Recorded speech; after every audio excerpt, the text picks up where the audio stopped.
And it says the Hangout is live on air. Hello, everybody. Welcome to yet another episode of PSEC, Paradigm Shift in Educational Comedy. I'm here with Rich Tate, or GeneralTate, or whatever the heck you want to refer to him as. And mostly what a lot of people will notice with a lot of the discussions on the Google Hangout, it tends to be very oriented towards female empowerment because, well, basically females bash the crap out of themselves like way too much.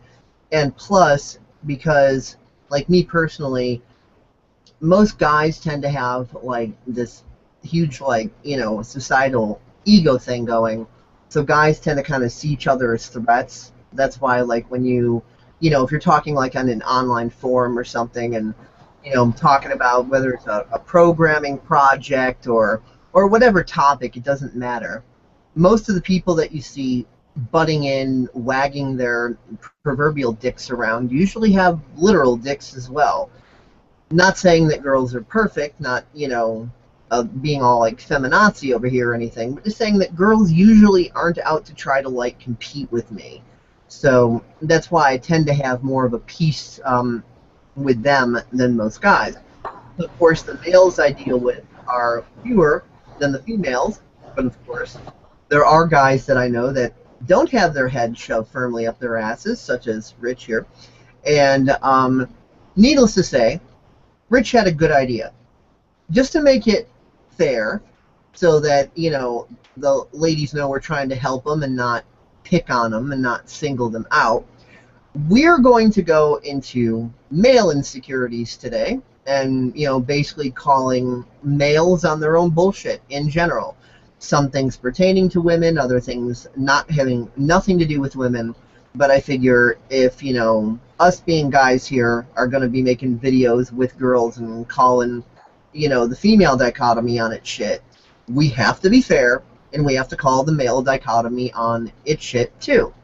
Because, not trying to, don't want to give the impression that we're all superior up here, like, oh yeah, we're guys, yeah, we're cool, we got no problems whatsoever, we totally got our heads straight, No, fuck all that.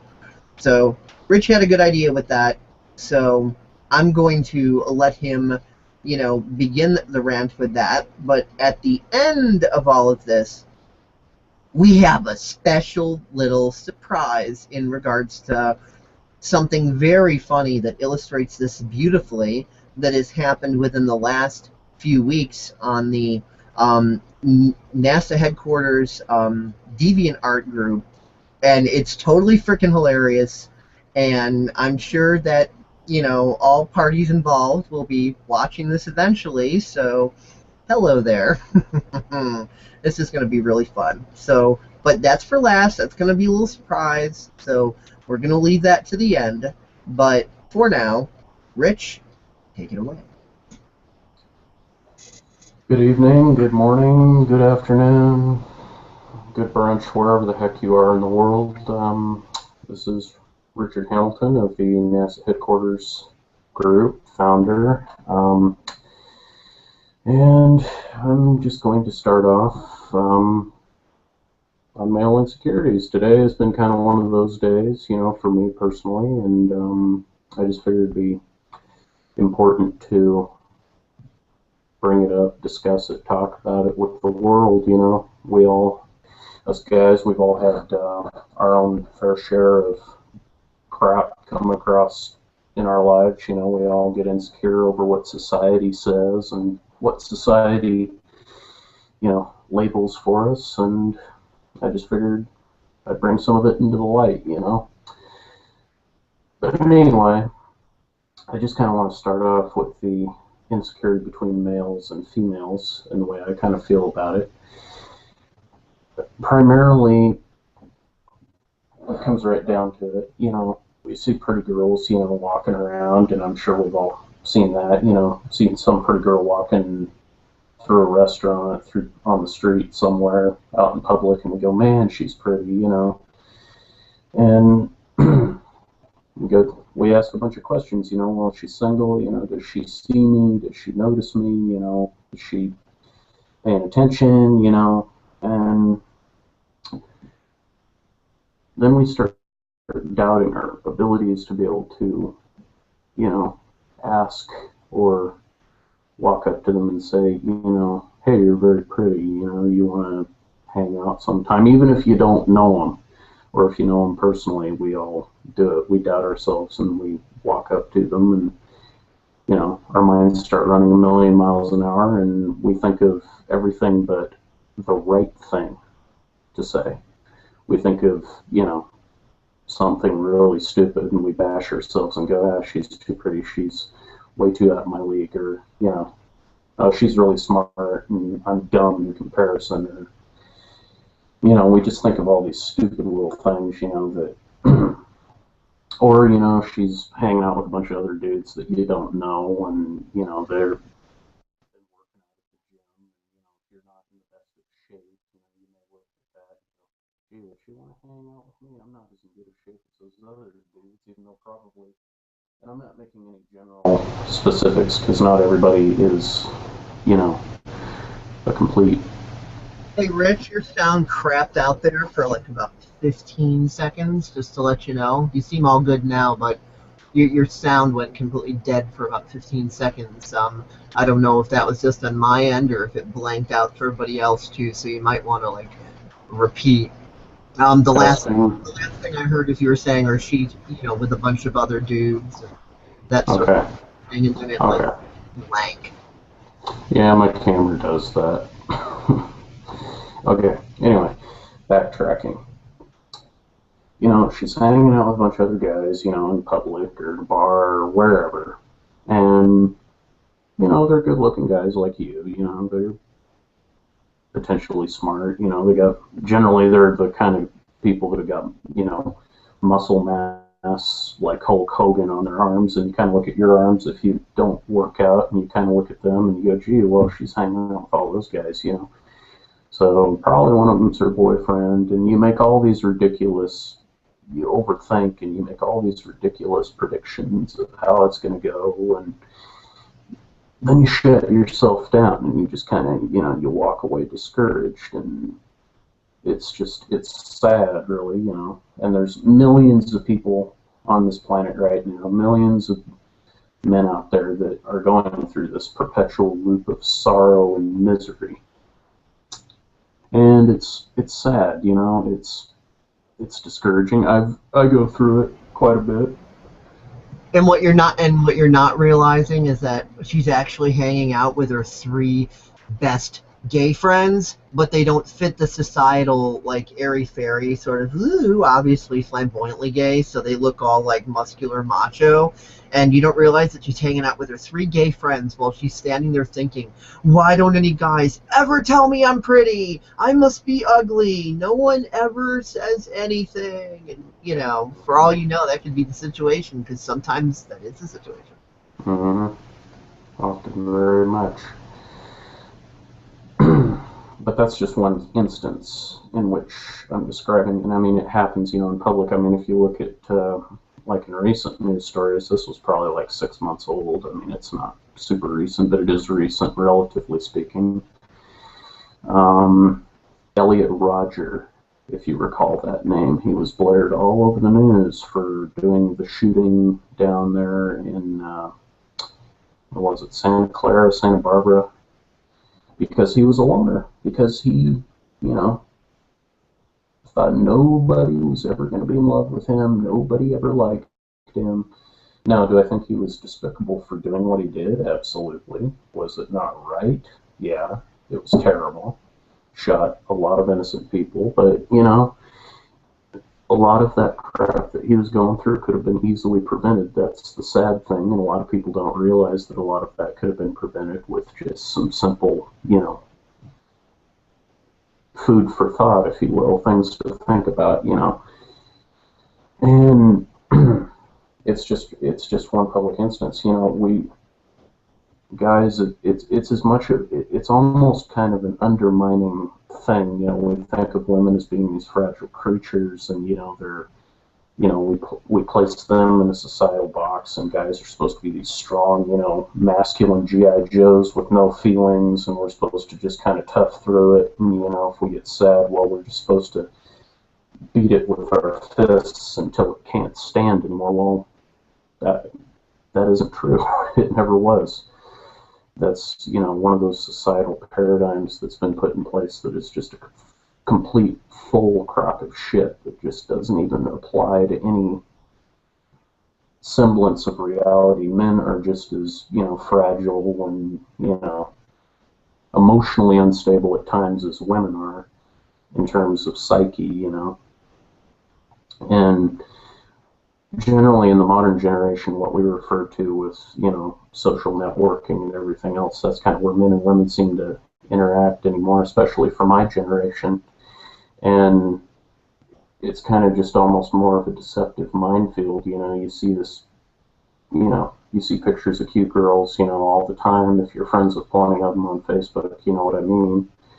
And you see them hanging out with their boyfriends. You see them hanging out with, husband, wife, and, sure, you're busy in your own life, but you look at that and you kind of, you question yourself, you doubt yourself, and you go, well, why are they so happy? Why are they, why are they this? Why are they that? Why do they get to have that? Why don't I have that? Blah, blah, blah, blah, blah. And it's just this perpetual loop of suffering that just doesn't seem to end,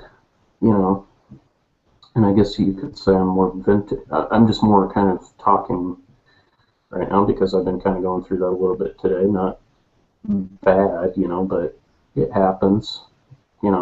We're all human. It's part of the human experience to go through those things. It's just kind of one of those trials and tribulations you work through, especially at the turbulent age of 19. It's just one of those things. It is what it is. You can't change it. You can't make it better. You can't make it worse. And, I just want to clear the steam on that, And if anybody else is going through the same exact bullshit out there, it's okay, It's just, it's not just me or you or anybody else, It's a very common problem, and it's something that needs to be brought more into the light. As a society, going back to the original point here, but as a society, we focus more on a left-right paradigm of it can only happen to this sex, or it can only happen to that sex, and we fail to realize that we are all, in fact, human. Just because we have different hardware doesn't necessarily mean that we're not susceptible to the same societal paradigms, but it affects us differently. Good point. There's a big one that I used to go through a lot, that I'm sure you sometimes go through, and that we always, especially guys, always like to think of it as like, oh, well, only females do this. Guys never. But guys and girls equally do the exact same thing. It's almost like psychologically projecting into a mirror. It's really crazy. And it goes like this.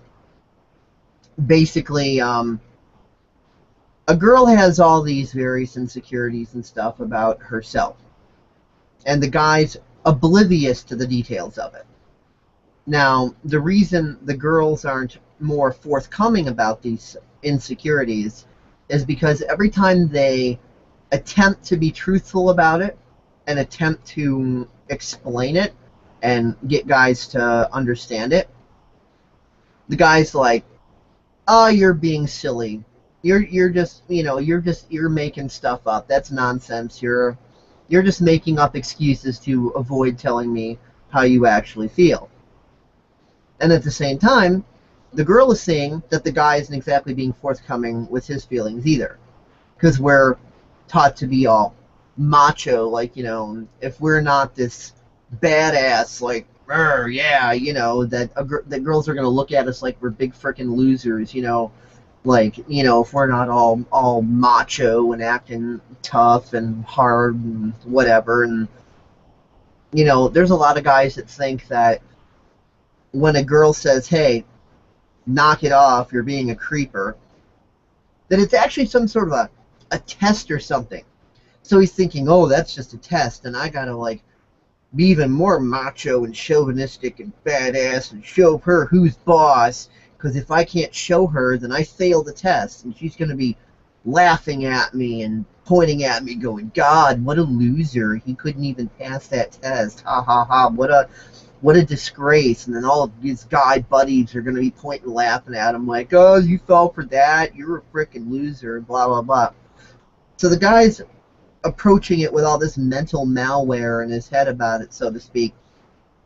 So he doesn't realize that the girl is taking all the positive qualities about herself and shooting them down and seeing them as bad or creepy or wrong or whatever, because she's always getting rejected when she tries to be herself, right? The guy has no idea that she's going through this. So, of course, she's going to see a guy trying to be polite as either he's being patronizingly sarcastic, he's making fun of her, or he's trying to get into her pants, or he has some sort of agenda or objective up his sleeve, like, uh-oh, why is he being nice to me? What does he want from me? And last but not least, if she comes to realize that he actually is being genuine, it's like she's thinking, oh, well, I see myself as creepy and wrong, so I judge that as bad about me. So if he likes these things about me, then he must be a creep and a loser too, because like attracts like. So if he likes all these creepy things about me, then he must be an even bigger creep and desperate and needy or something. So the guy doesn't realize that she's going through all of this. So it kind of puts him in a position of feeling damned if you do, damned if you don't.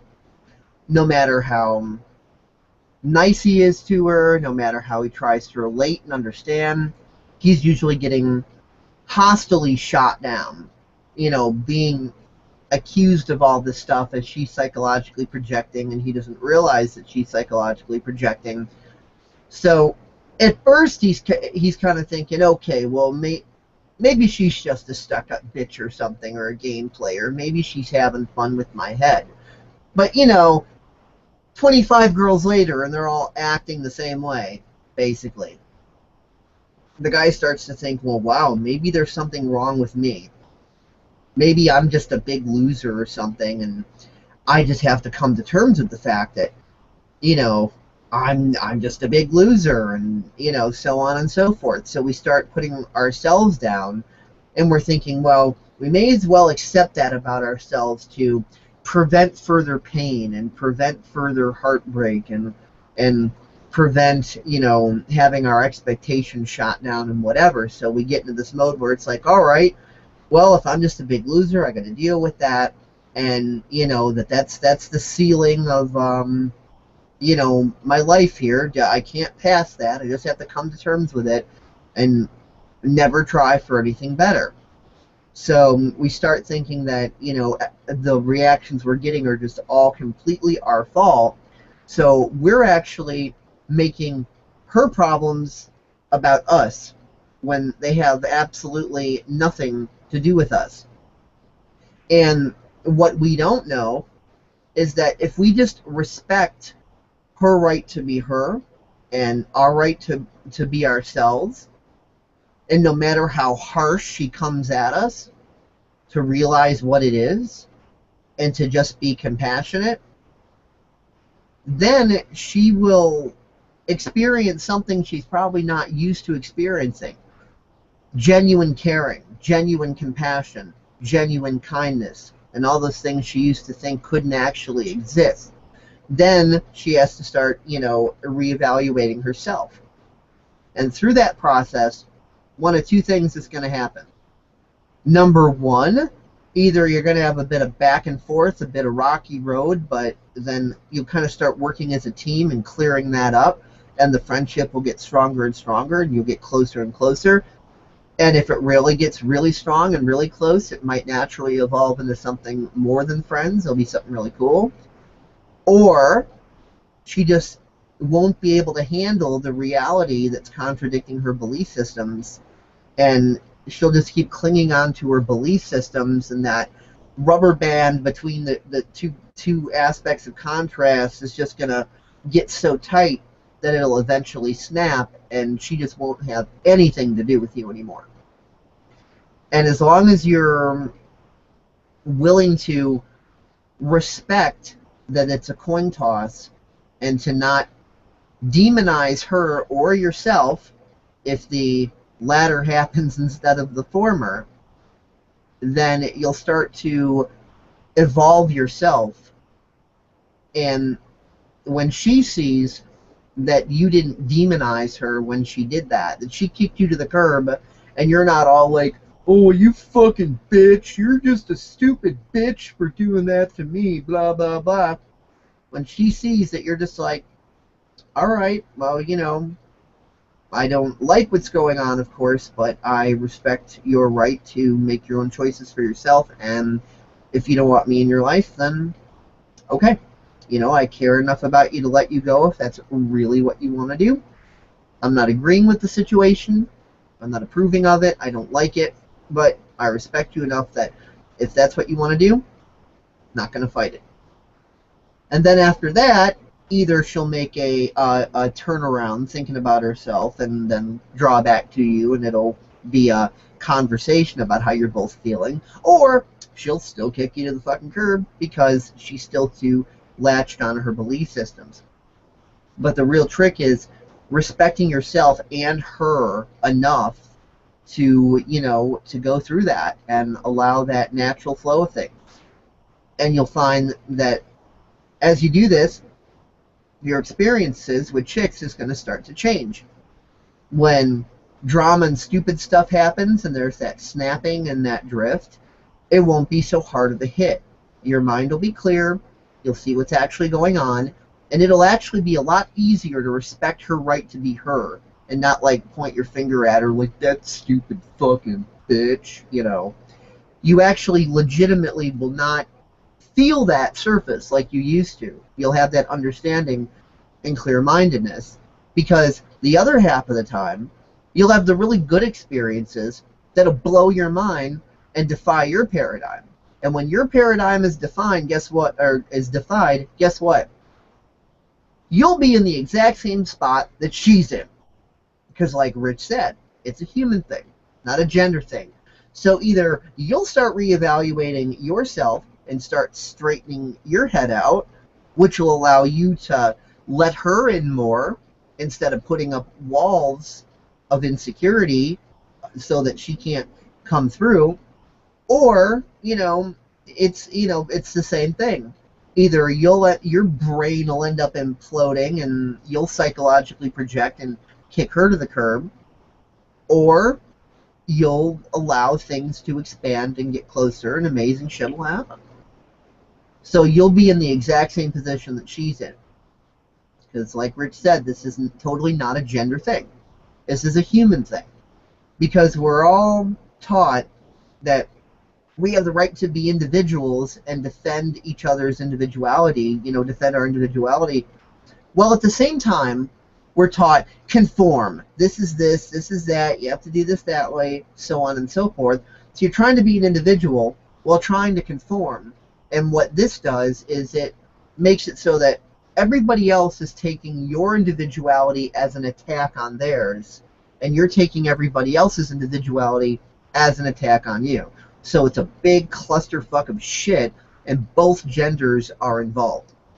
Guys and girls may express concepts differently, just like every unique individual does that, but emotions are human.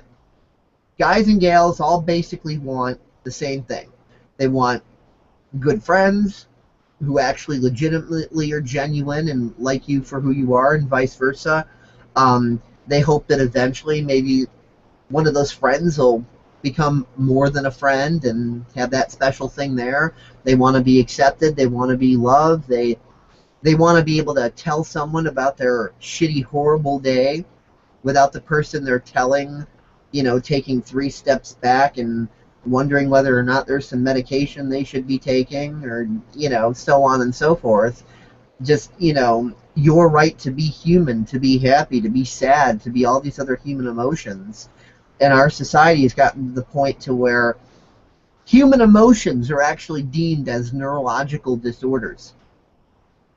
It's like, if you're sad for longer than society claims that you should be, or different types of sadness and what have you, then, oh, there must be a disorder wrong with you. There's something wrong. Or even if you're too happy. Uh-oh. They're too happy. Are they high on something? Or do they have an imbalance? Maybe they're ADHD. They're a little too happy, a little too hyper. That's creepy. Really? It is? Being human is creepy? What are we, the fucking Borg? Oh, yeah, we are. See, the Borg on Star Trek, they're a metaphor for our current society. Few people connect that together.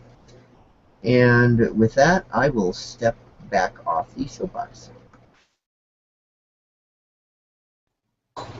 Absolutely, and we see it every day on social networking and social media, and it's sad, really. I mean, people are so unaware and so locked in their own boxes, if you will, boxes of insecurity and stupidity and other various random bull crap that they can come up with to try to deny the true reality that things could be different if they just, let go for a second and open their mind to potential possibilities of what could happen and what could occur.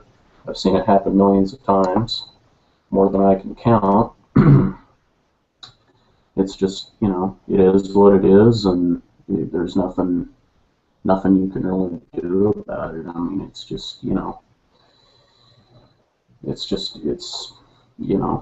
it's part of the human experience, and it's just something we all have to go through at this point. And I don't know if it'll ever end. I don't know if it'll be, something that the human race will work through, like everything else in society, if we'll figure out the truth and, turn all of that drama and suffering into something more constructive, and positive. But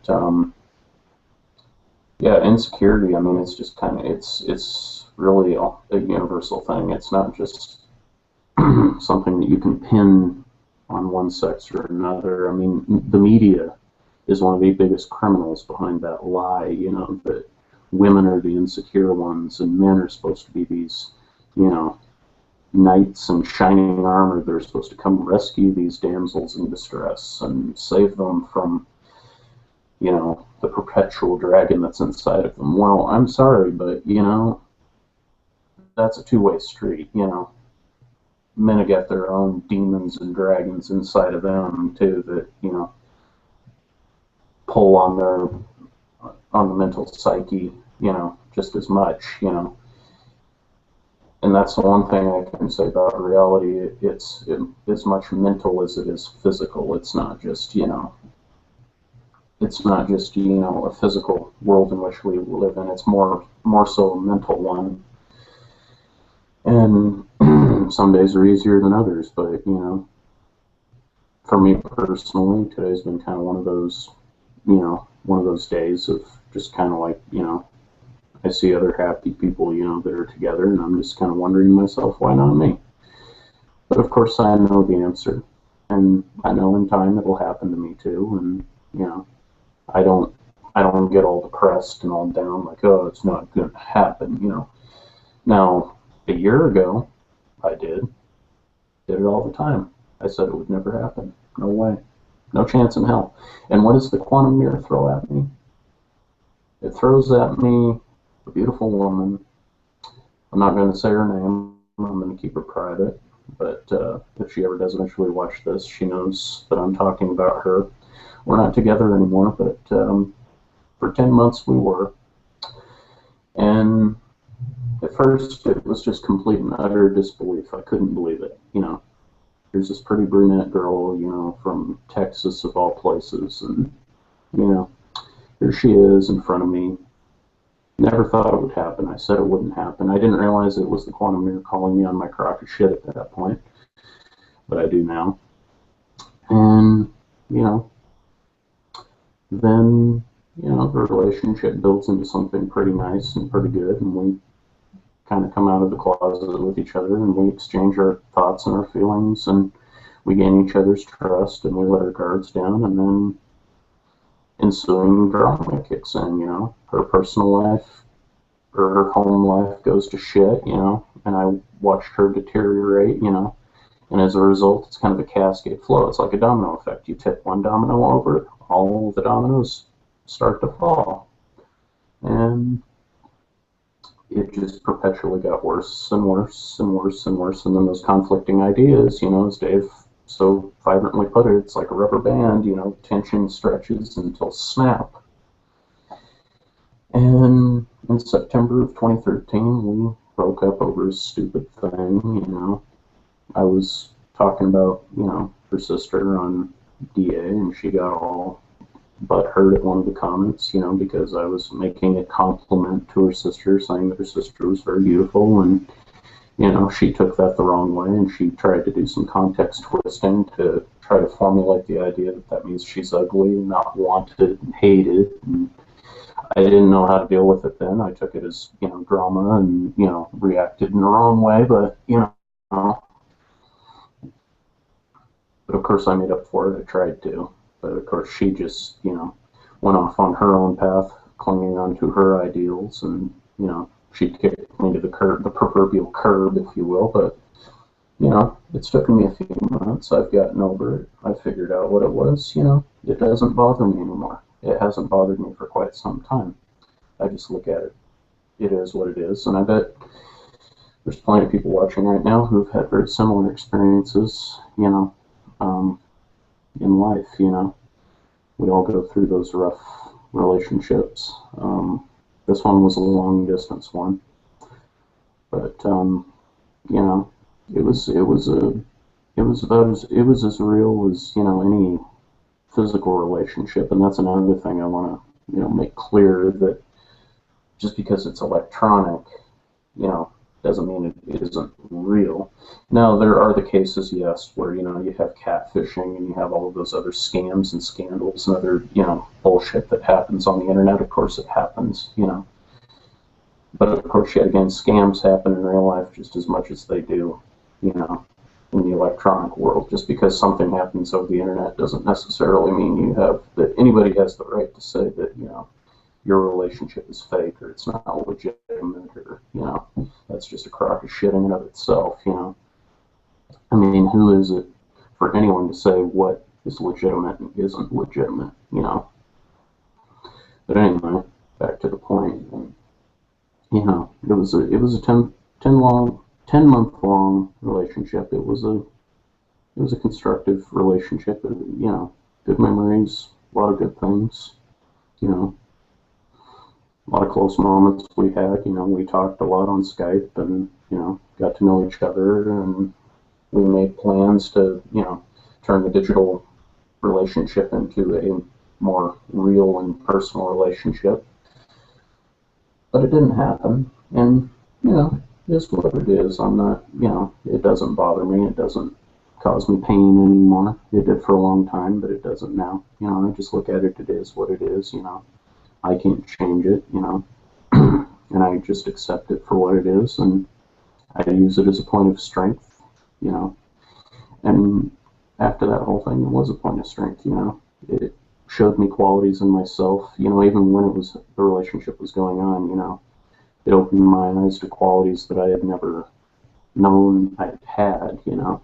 It made me realize other perspectives and other sides of me that I had never seen before.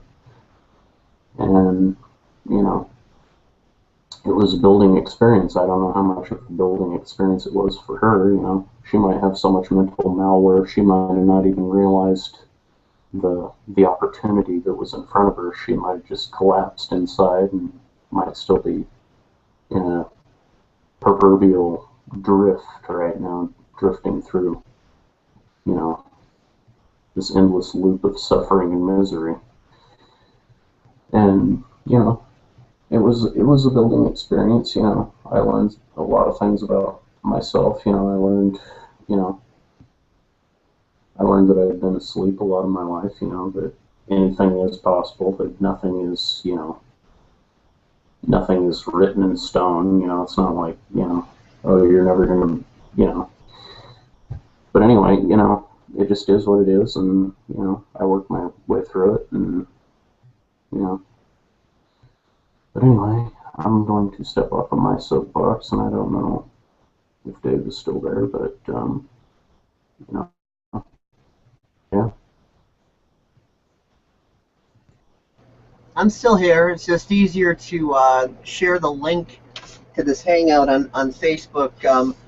Doing it on this computer over here, instead of using, well, you can see this here, this little micro keyboard and mouse combination, because I'm using my multimedia TV with the 42-inch screen here to host the hangout, and obviously for just sharing the link around and stuff and typing and getting things in as quick of a way as possible. This is not the best way, because this actually reduces one's speed of being able to do anything, whereas sitting down at a regular PC allows me to do that at a much faster rate. So I was just kind of putting the word out for anybody who wants to watch this and whatever. And it looks like we do have some viewers. Welcome, whoever you are. Yes, welcome. And I'm just going to get an incense right quick, and then sit my ass back down in front of the camera here.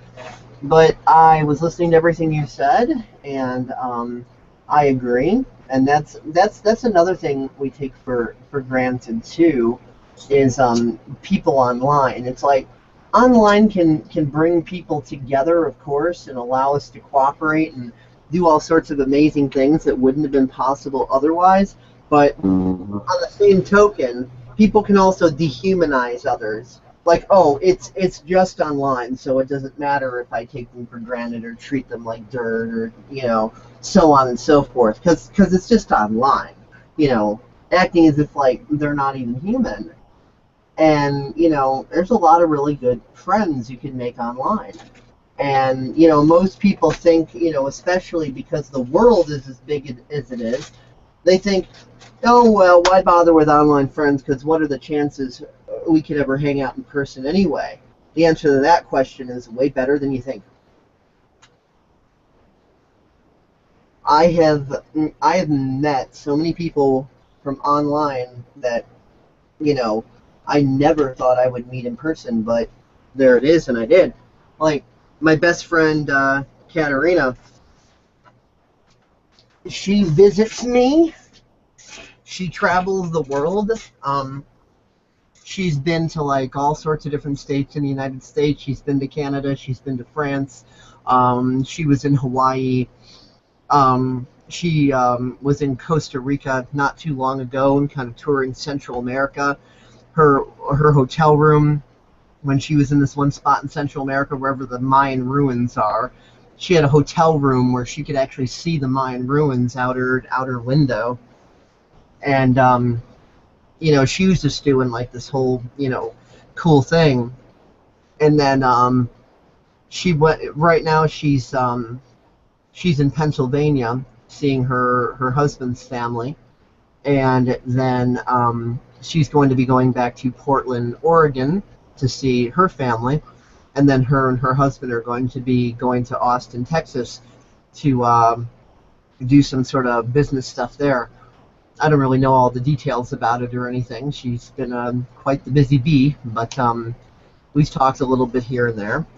And on her way back through, her and Paul are going to have like a 2 hour stopover in Chicago on the 11th. So I'm going to be able to see her then.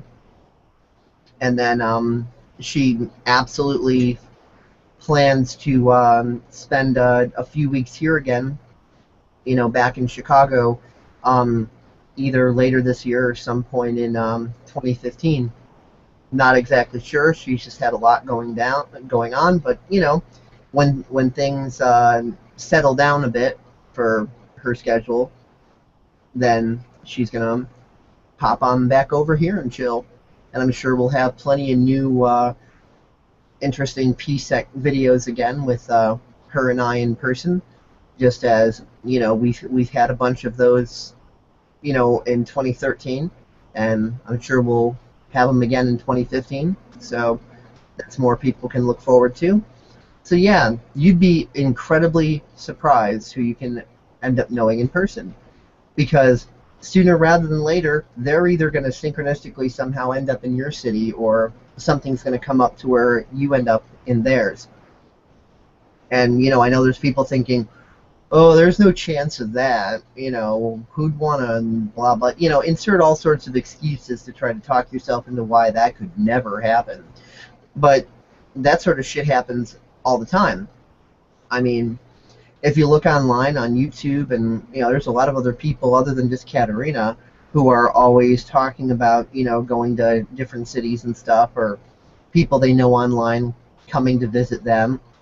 And even if it's not like coming necessarily to visit you personally, that can kind of end up as a side thing if you or them are going to some sort of mutual like event or convention or concert or vacation spot, or whatever the hell it ends up being. It's one of those moments like, oh my god, you're gonna be there too? We totally have to hang out. And then it aligns like that. So that sort of shit happens all the time to people who allow for that sort of thing. Of course, if you don't allow it and you're thinking, oh, woe is me, I shouldn't even bother to make any friends online because I'm never going to be able to hang out with them anyway, and you're just sitting in your room all depressed and thinking how nothing ever happens to you.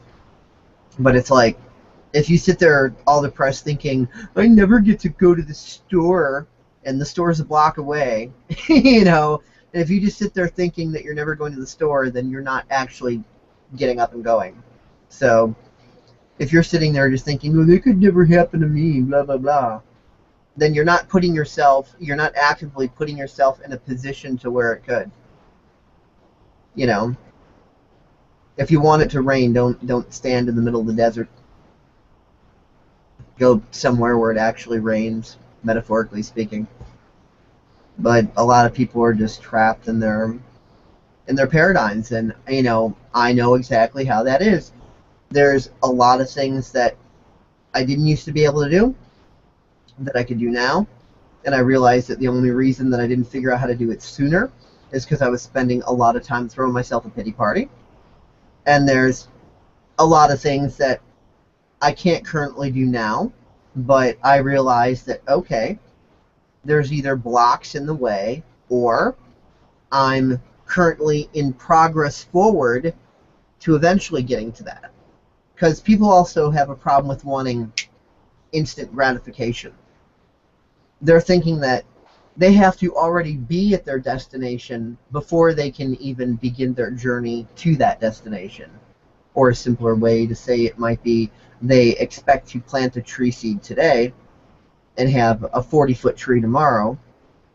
And when that doesn't happen, they're like, I'll never be able to grow trees. I'm too stupid. Whatever. We want that instant gratification because we're taught that our pace isn't good enough. We're told we're going too fast or too slow, or not doing this the right way, or not doing that the right way. So we're constantly having it drilled in our head that nothing we could ever do our way could possibly be right. We have that constantly drilled in our head. So how can we respect our own pace if we're constantly getting brainwashed with the idea of nothing we could ever do, no matter what, is ever right? Our way isn't right. So if we're ever going to succeed, we have to do it somebody else's way. And then we put people on pedestals. And then you have all those well-intended self-help gurus and things like that, a lot of them are very well-intended. But the problem is that even though that self-help guru might very well be saying, this is the way I did it.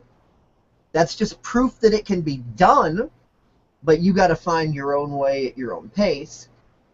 People kind of ignore that second part, in one ear and out the other.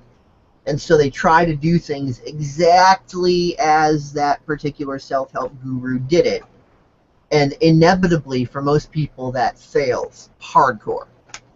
And then they're like, well, everybody else can follow that and do it and succeed, but I can't, so I must be stupid and incapable, and there's something wrong with me, or that was just a scam. They were lying. They're a jerk face lying to me. How dare they? So either the person's, projecting inward and bashing themselves, or they're psychologically projecting outward and going to that other person like, I tried your bullshit and it didn't work. Fuck you, you scammer. So they totally missed the point of the fact that they said, hey, I'm just giving what I did as an example that it's possible, having, evidence to back it up, and then saying, you have to find your own way to do it. And then they explain how to find your own way. But it's that whole finding your own way part that most people just ignore, in one ear and out the other, because they've been taught that their own way isn't good enough. So they have to try to mimic, to parrot somebody else's way.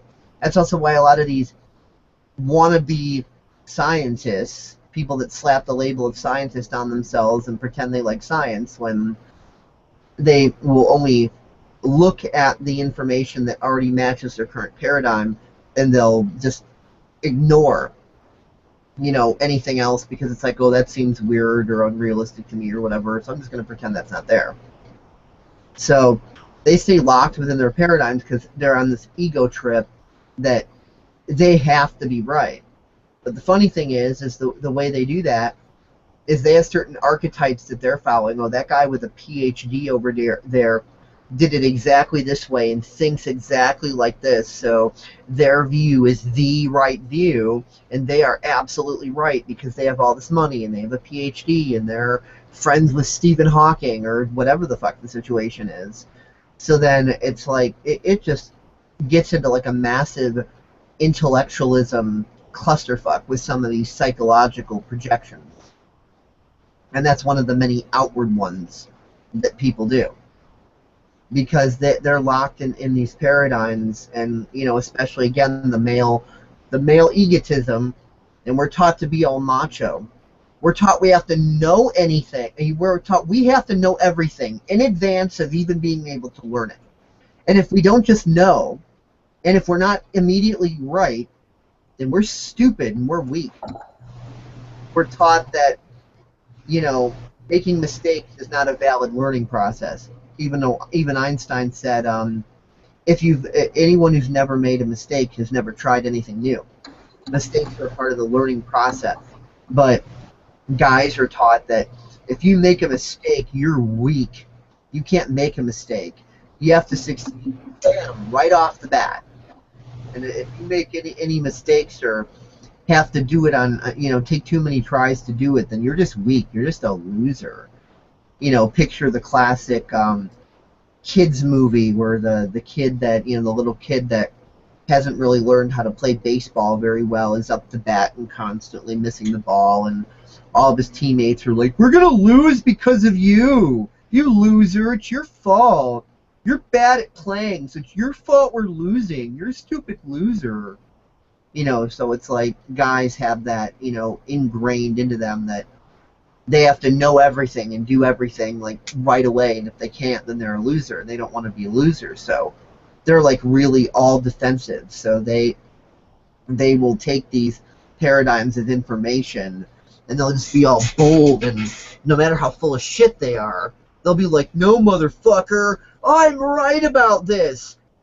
And it's like, instead of actually proving why they're right, they think that if they yell enough names at you loudly enough, that is evidence to their correctness. I see it in message forums all the time. Somebody says, well, blah, blah, blah, this and that. They're saying something that's totally not even making sense to physics.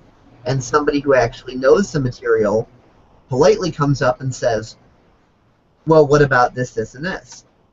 And the immediate reaction is, well, I'm not even going to talk to you. You're a stupid loser. And you must think you're not intelligent. And I agree. You know.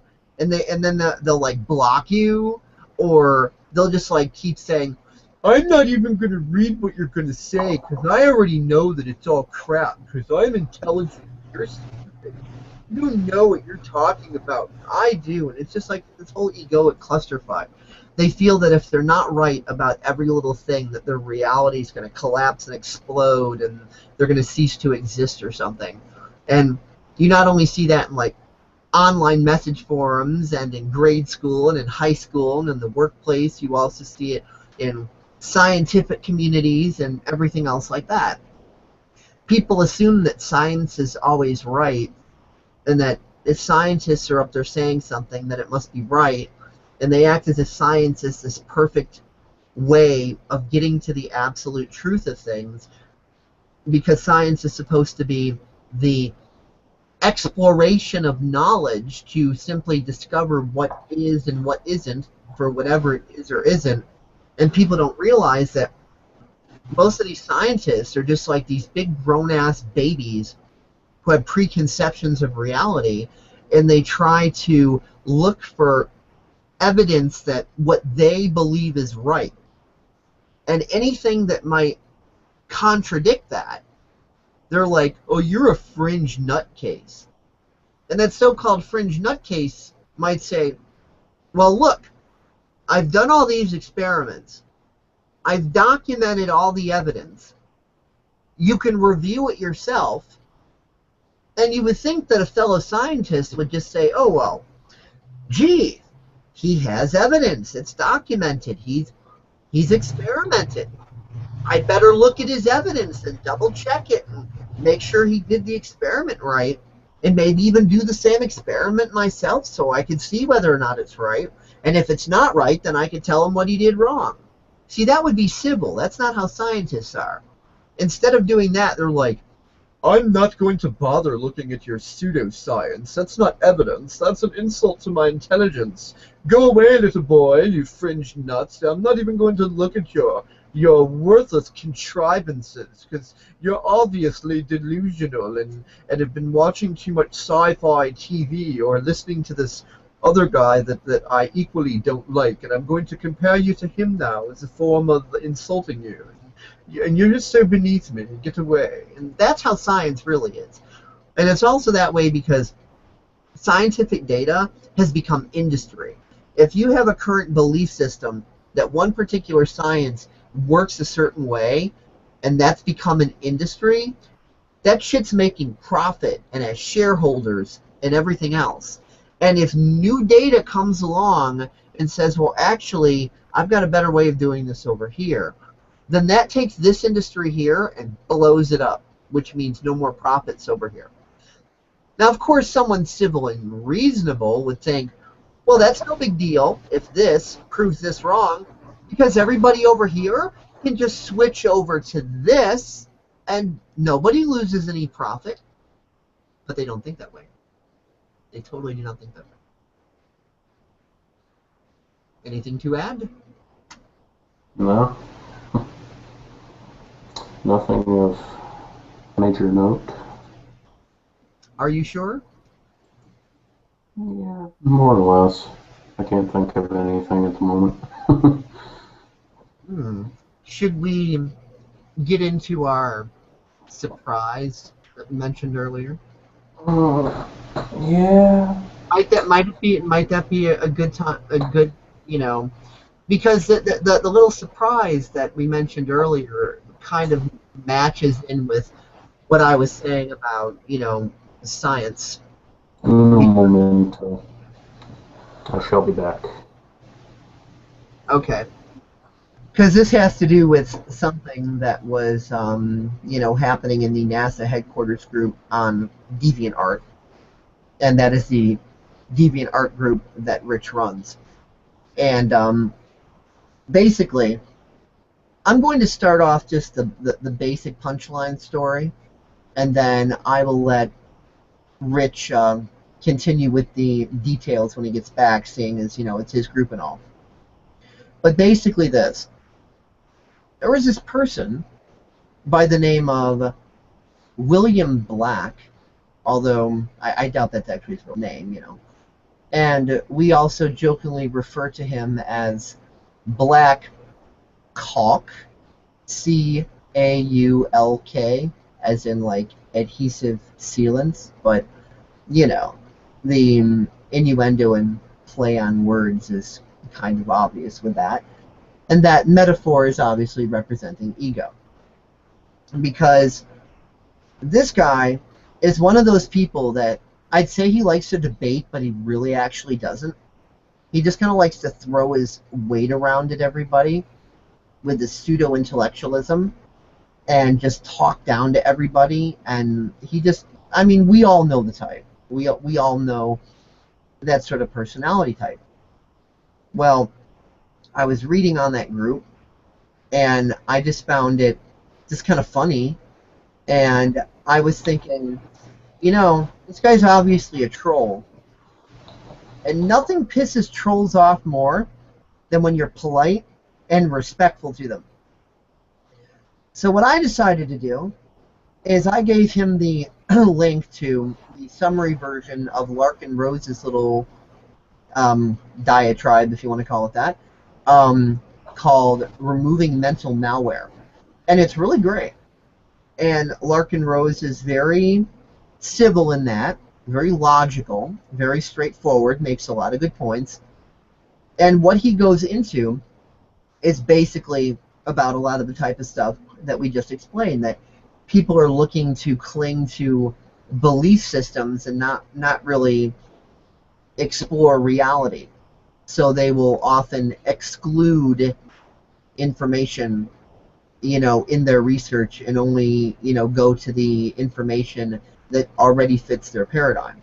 So he was talking about scientists that do this, people that slap the label scientist on themselves, but they'll only look at what they already believe within their paradigm, and doing that is not science at all.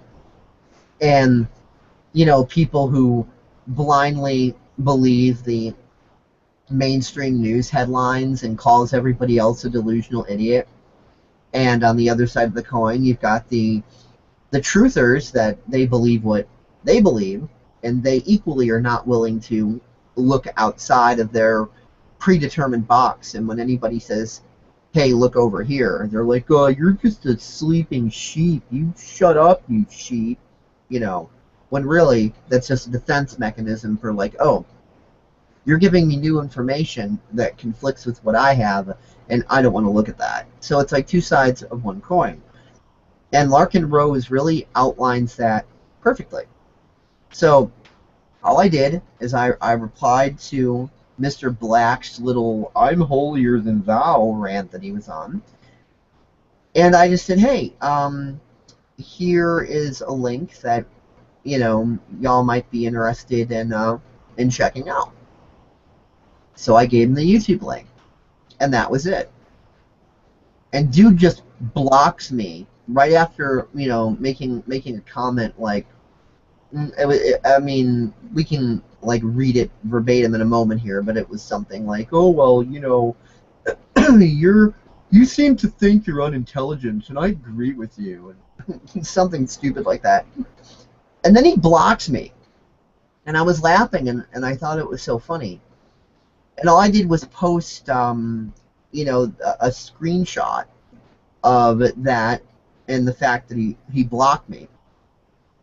And then he did a DMCA takedown on that screenshot, claiming that I violated his copyright or whatever, infringement, blah, blah, blah, which is totally stupid. And then, because he didn't like what I did, not only did he make that false claim about me, which, who cares, he's just throwing a tantrum, he starts claiming that NASA headquarters is infringing on my artwork and trying to ruin me and blah, all this like nonsense, and we're like, what? So wait a minute. Now I'm personally responsible for like representing an entire group that's like not even my group. I mean, yeah, I'm an admin on there, but like me and 20 other people, it's like it was just totally ridiculous. And in a journal that I made called the Dichotomy of Overthinking, and that's in my DeviantArt journals, and I'll be sure to leave the link to that in the description section of this video. But besides going into that dichotomy in the last portion of the journal, I mention that particular situation just as an example, and of course I link to all the relevant conversational links, message threads, so on and so forth. The journal that Mr. Big Black Hawk Sealand, posted about all of this, and so on and so forth. And he was like steaming for like a week or something.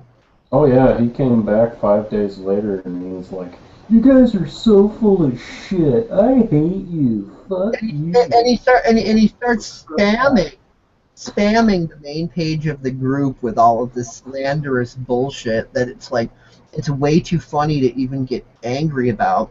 And then not even 48 hours later, he hides all of the comments, minus the ones that we hid because it was spam. Yeah, he hides all the rest of them because he knows he's wrong. He was getting and then he proceeds to go into some of those journals and hide some of the comments he doesn't approve of, that he doesn't want to go on to say that he said. Everything that we called his crock of shit on for, he would context twist, turn around, and William Black is his name. If you want to look him up on DA, I suggest he would probably love the page views. I suggest faving his work because it's good work. I like it. I think it's cool. I blocked him. I don't care. But he's an artist I'm going to promote it. He is a very creative artist, but I wish he would use that creativity with speaking to other human beings instead of talking with his big black sealant mechanism. But anyway, what I was saying is he was trying to make us angry. And we were laughing harder and harder. Like, I guess he was really, really hoping that he would just get us like all enraged. And I guess it's not within his paradigm to, think that he could go hardcore on somebody like that and actually not piss them off, and that their only reaction would be like laughing so hysterically that they're practically rolling out of their chairs, So he kept trying to push and push and push, and we just kept laughing at him. It got to the point where we invited him to be on this very hangout. He declined in his silence, of course. He wouldn't even acknowledge that we invited him. And that's about when he started, hiding all of his comments. And I'm like, well, let's not hang out to where we can each other. I should not be invited. I am William Black. I am the greatest king in all of the universe. I am one of the great noble elites. I am son of King George VI. I do not feel the need to go on Google Hangout with these simpletons. I went to Cambridge and Harvard. I am a brilliant intellectual engineer. Look at me. I am so brilliant. Oh no, GeneralTate tricked me. That bastard. He kicked me off my horse. Oh dear. I got mud all over my little medals. Oh, now my uniform is all dirty. Oh, NASA headquarters screwed me over. You didn't fall. You pooped your pants. That's why it's dirty. I have one question for you. The 44 Magnum is the most powerful handgun in the world. Do you feel lucky? Well, do you, punk? Look, and I mean that proverbially, of course. I'm not threatening you. I'm just joking. Because then he'll be like, oh my god, you infringed upon my Second Amendment rights. I'm going to DMCA your face. Or something ridiculous like that. I infringed on your Second Amendment rights by using what? my hand that's pointed like a gun that like should actually with it or something, but it can't actually like anybody. But you No, know, the only thing I infringed on was the derp gun. Derp. derp. Derp, derp, derp, derp. I can count to potato. But I was telling him that, hey, you can come on and we'll talk face to face, voice to voice, no hiding behind text. And he's like, no shit, they're serious. He probably thought we were bluffing too. Well, Mr. Black, we're not bluffing. We were never bluffing. See my smile? See how happy I am? I don't care. I'm glad you're you. I'm glad I'm me. Why don't we be friends? Why don't you unblock me? Why don't you talk to me? Why don't you make another account, tell me that you unblocked me because you let's just agree to disagree. Let's like each other's work. Let's be civil. Let's be nice. You can be part of my group. You can post your work. I'm just making a point from my point of view. No assault on you. All that I ask is that you be more civil, but you decide not to be. You decide to be a butthurt little bitch because you got told. You got told you was wrong. You got told you was wrong. You got told you was wrong. And you've been chasing your tail the whole time, acting as if though it's us. Oh, I'm gonna get them yet. I'm gonna get them yet. Those bastards, I'm gonna get them yet. And really, I think now you're beginning to realize. Next time, Gadget. Next time. For anybody who's ever Dr. Gadget. Go, go, Gadget. Dildo. I said dildo, not vibrator. Anyway. Wow, man. Wow. If you can envision the Picard facepalm, that, you know. But anyway, yeah, Black is an entertaining individual, entertaining human being. He tried to destroy my group. He tried to ruin my character. He tried to defile me in Paradigm, or Dave Kelso, as he will now know from now on. All he did was make everybody laugh hysterically. All he did was make us laugh, and all he did was literally urinate all over himself. He tried to urinate on us, and he just couldn't aim quite right, and it just went up in the air, and it's like a walk in the park, you know? All he did was get you like diarrhea.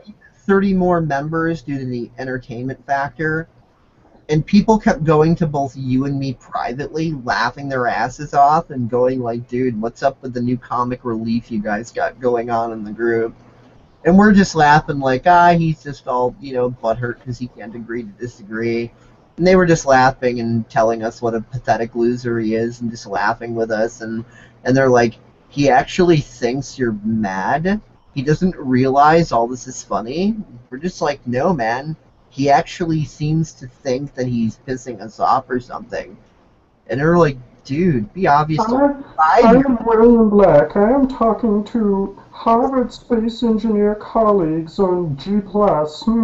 And I will not provide links because I don't want you to see our conversation. Because I'm afraid. I'm afraid the messenger will rape me.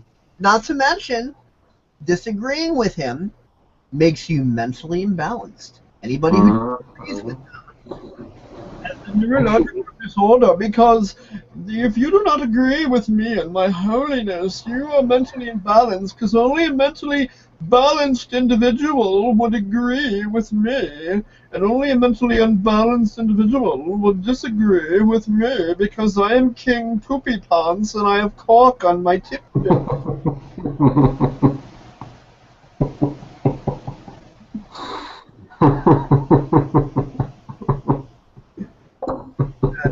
So, do you actually want to read some of this garbage verbatim? So, okay, let's dig into the audience here, because I know you've got the link to my journal up with the other reference links, and I think there's a couple of things he posted on your group's main page that he didn't actually hide. Yeah, there's still some stuff available. I'll go into the history here of what occurred, so that way people have some context. Let's stop with the character. I'll mute out and let you go into like narrator mode here. Oh, my remote control is over there. Okay. Anyway, this was a long debacle. Where to start? Okay, to go to the NASA headquarters main page. Maybe while I'm at it. Oh, let's see. Okay.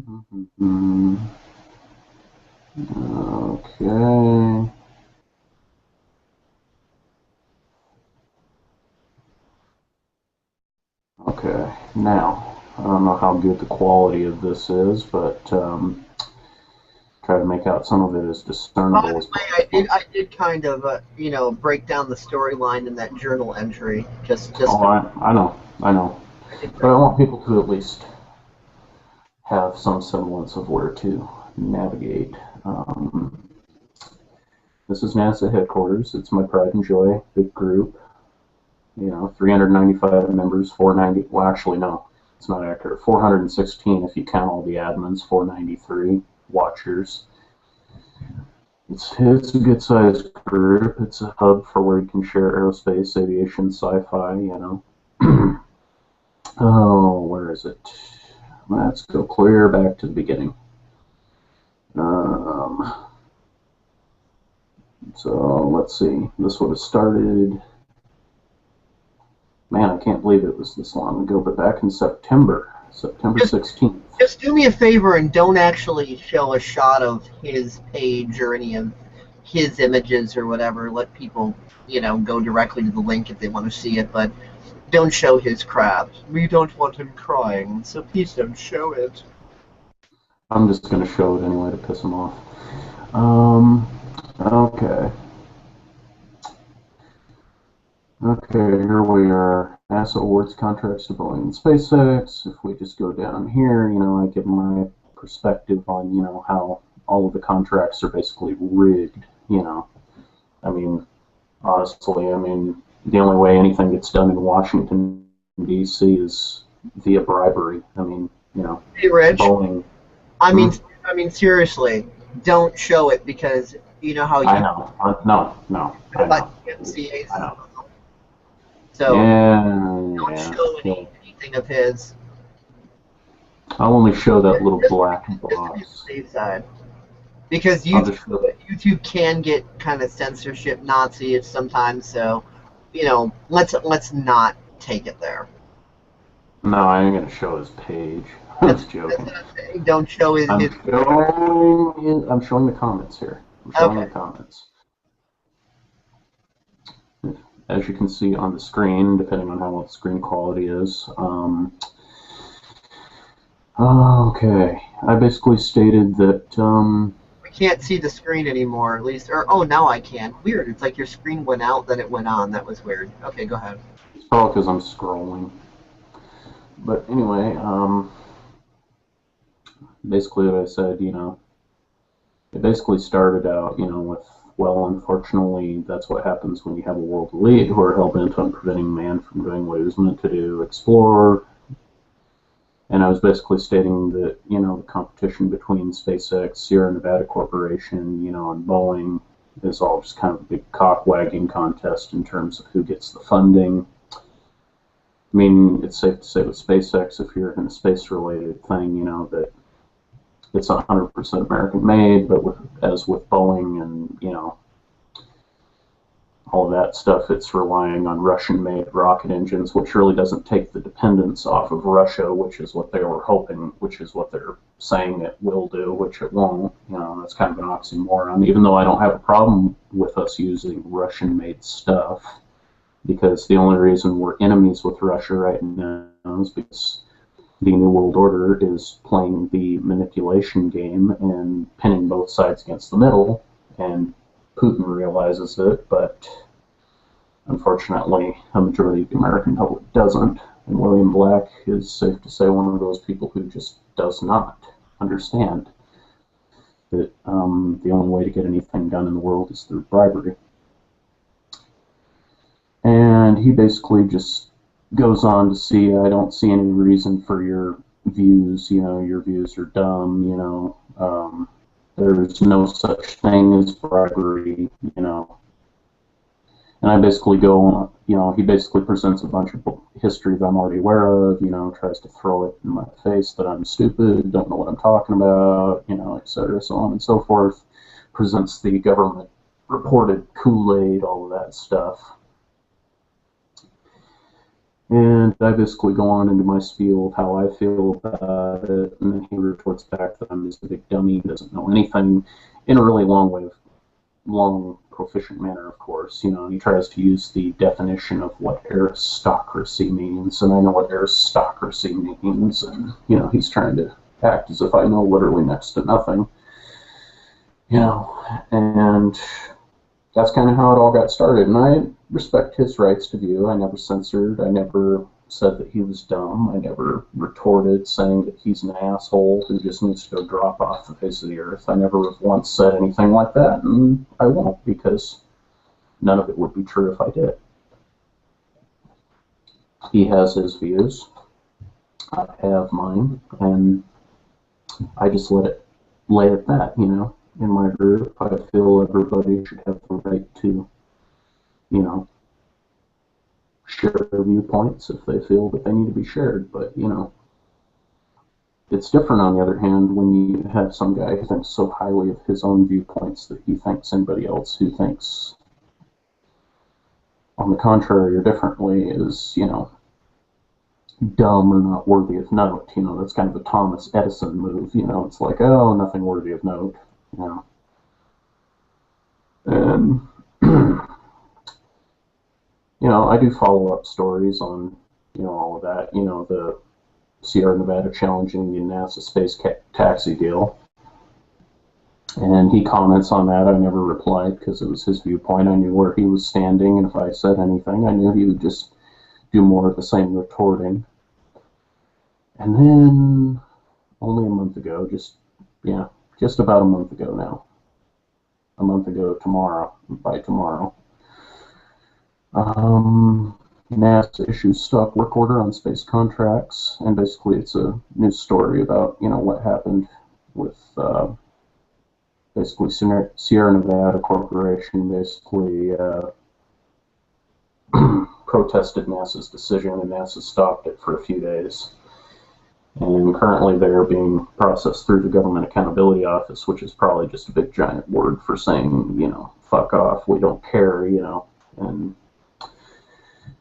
anyway, and I did the updates on that, you know, that it went ahead anyway, because NASA said that they had statutory authority and all that stuff, you know, typical bureaucratic beat around the bush. And, you know, I gave my perspective again, you know, with the 100% US made stuff, campaign funds, etc., Elon Musk, you know. And he goes into the whole, you know, because I had a feeling he would comment again. I knew he would go there. I knew he would say something, because he had said it on the last two journals dealing with that, you know, giving his view like somehow my view of it's skewed or not right or not correct, you know. And then Paradigm fires the shot heard round the world. This is an unrelated side topic, but felt compelled to share. And the comment he replies with, "You have convinced me that you, in quotation marks, do not believe that you can know anything. I am inclined to agree." Underlined you, cannot. And then we post the screenshot, and I reply, "It is better to have people wonder if you are a fool than to open your mouth and prove all those in question correct," because I called him on his shit that he's a know-it-all, you know, acting like a know-it-all piece of crap, you know. And I, you know, further to say I admired his quest for knowledge, and I just said, you know, it's better to look at the whole picture when dealing with topics than to claim bits and pieces of information that only back up your view, you know, your paradigm. And, you know, it kind of just went on from there, and, you know, later on, you know, and now a lot of the comments have been hidden because he knows he's wrong, because he knows what he said is wrong, because if he were so confident on his views, he wouldn't feel a reason to need to hide his comments. And basically, he went into a, you know, belittle moment. And then he tries to retort, you know, to me, you know, saying, "I've not said you're stupid, I've merely cited specific facts," and yet again underline specific, only specific meaning things that back up my viewpoint, you know. And he accuses us of making shit up, you know, government conspiracy, etc., you know, blah, blah, blah, blah, blah, you know. And acts if, yet again, as if he's correct on everything and we're just dumb and don't know anything, blah, blah, blah, blah, blah. Essentially, it's just a bunch of rhetorical, you know, BS that just continues to go on, and it just gets more and more entertaining to the point where he is spamming our page with just non-stop. You're stupid. You suck. You're gay. I hate you. Really, when it comes right down to it, I've said my piece on it so much anymore that I just don't really feel the necessity or the need to go into full details on it. Just kind of give an overall, just kind of bland specific as to what occurred. You know, I really don't. It's not something that I just feel I have to really go into detail with. If anybody wants to look at it for themselves, they can. The group is a completely public, open page. You know. Yeah. I'll make sure to post the necessary links in the description here. Your mic cut out again. Your mic is still acting up. Like I could barely hear you. I can barely hear you. Like you're audible, but barely. Like your mic is like totally like foobarring here.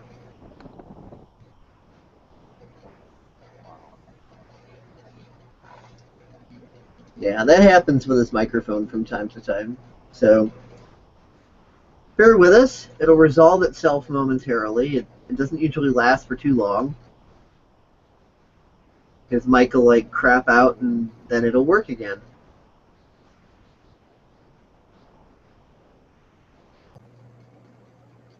So he's exited and then he'll rejoin and hopefully that'll correct his microphone dysfunction there. Bear with us for just one moment. The next thing I was going to do was just play the short little, you know, Lark and Rose thing, the mental malware thing, not like visually showing the video, but just the audio of it. But of course, I want to wait until Rich's microphone is actually functional again to do that. And so far, still no go. But this happens sometimes on Skype and on Google Hangout and stuff. It doesn't usually last for very long.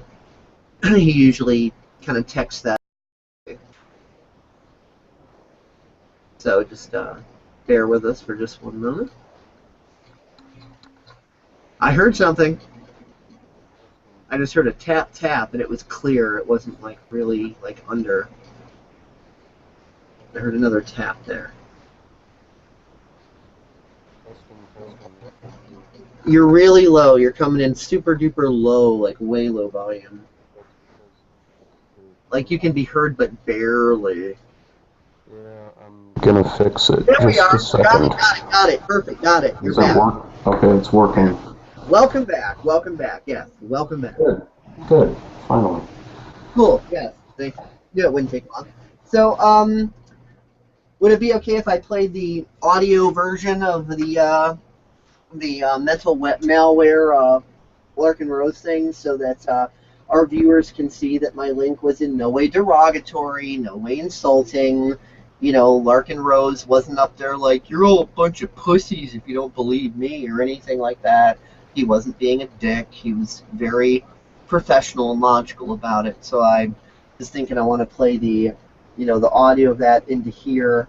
So for those of you who might not feel like, you know, going and looking up that manually, that you could just, you know, get it in this one and not have to, you know, go elsewhere for it.